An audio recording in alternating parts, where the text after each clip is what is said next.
Picture this. You book a vacation to escape, but every step, whether it's flying, driving, or staying in that luxury resort, adds to a crisis we can't ignore. Can we really travel the world without destroying it? Today, we explore whether sustainable travel is just a buzzword or a possibility. And trust us, what you'll discover might change the way you pack for your next trip.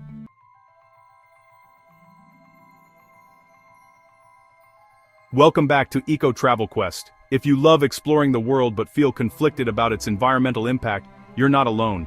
Traveling has a transformative power. It connects us to cultures, fosters understanding, and inspires awe. But there's a hidden cost. From flights to accommodations to the food we eat on vacation, tourism accounts for over 8% of global emissions. The natural wonders we travel to see may not survive our current pace of exploration. And the question is, can we continue to chase the thrill of travel without sacrificing the planet? Let's find out.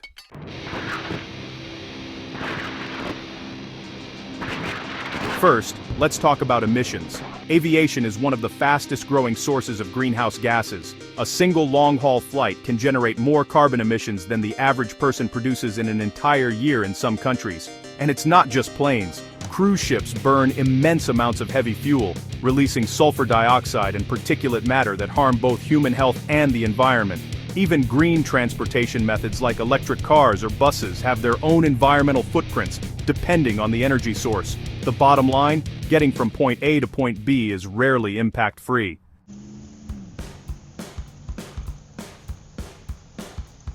Then there's tourism pressure. The more popular a destination becomes, the more strain it faces. Iconic places like Machu Picchu or Venice struggle with over-tourism, where fragile ecosystems and historic sites are degraded under the weight of millions of visitors annually.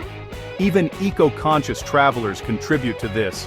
Seeking remote, untouched destinations often brings tourism to places unprepared for the influx. The irony? Sometimes trying to travel sustainably creates its own set of problems.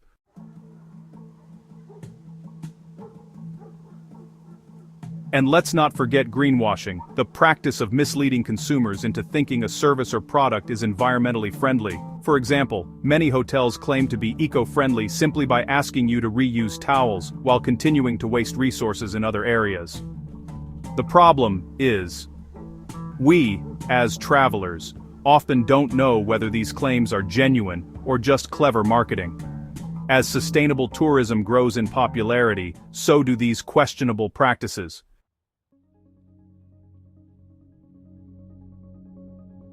So, what can we do about it?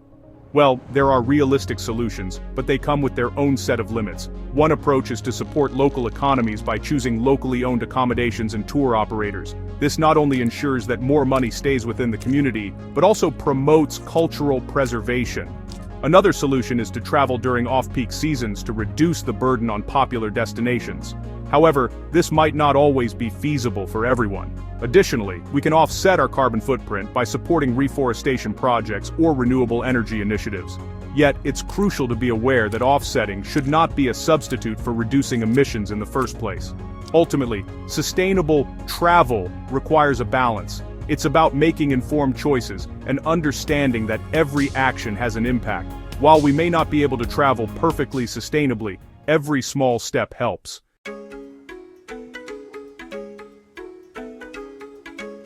So, what can you do to travel more sustainably? Start small. Pack reusable items like water bottles, cutlery, and shopping bags to avoid plastic waste. Support local economies by eating at locally owned restaurants, staying in family-run accommodations, and buying from community artisans. Choose slow travel. Taking trains or buses instead of short-haul flights significantly reduces your carbon footprint. Research eco-certified services to ensure they meet genuine sustainability standards. These small adjustments won't solve everything, but they're a step in the right direction.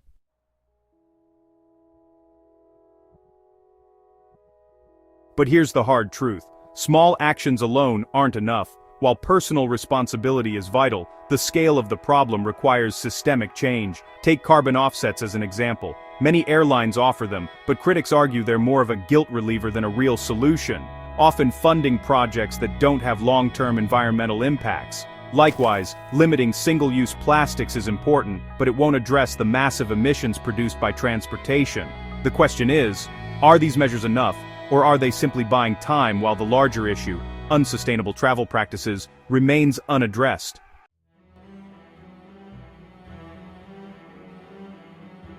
While these solutions can help reduce our environmental impact, there's another side to the story, one that's often overlooked. Who actually benefits from sustainable tourism, and could it be causing more harm than we realize? When we talk about sustainable travel, most people think about protecting the environment. Less carbon, less waste, more nature. But what about the people? Who actually benefits from sustainable tourism?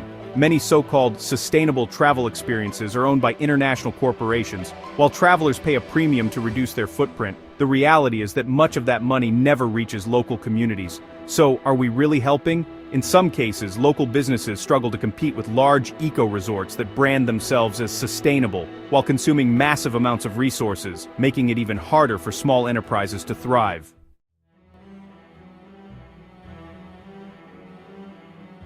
Some countries have realized that mass tourism is a problem. To combat it, they impose visitor caps or environmental taxes, like Bhutan's high-value, low-impact tourism model or the entrance fees on the Galapagos Islands. Sounds like a great solution, right? But these measures have an unintended consequence. Travel becomes a privilege. Wealthier tourists can still visit, while those with lower incomes are excluded.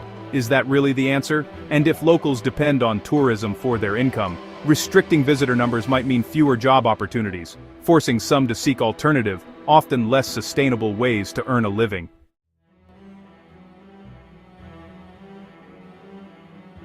Sustainable travel isn't just about the environment, it can also change places in unexpected ways. From Bali to Mexico, popular sustainable destinations have seen their costs of living skyrocket. Foreign investments in ecotourism often raise rent prices, displace locals, and reshape entire communities. What starts as responsible travel can sometimes erase the very culture and authenticity travelers seek.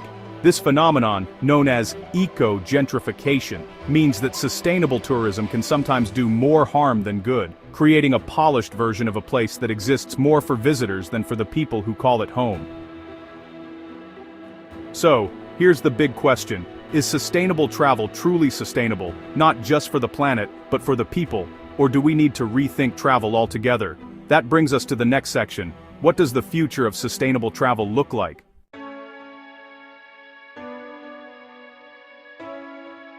What does the future hold? Some exciting possibilities could redefine how we travel. Airlines are testing electric and hydrogen-powered planes, resorts are being built to run entirely off renewable energy, and more destinations are setting strict limits on visitor numbers to preserve their natural and cultural heritage. But the most critical factor is you, the traveler. By demanding more transparency, supporting ethical practices, and making mindful decisions, you can help shape the future of tourism.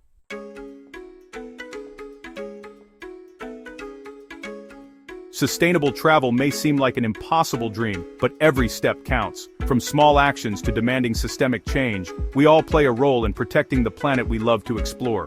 What do you think? Is truly sustainable travel possible? Let us know in the comments below. Don't forget to like, subscribe, and share this video to inspire more thoughtful travelers. Until next time, happy and mindful journeys.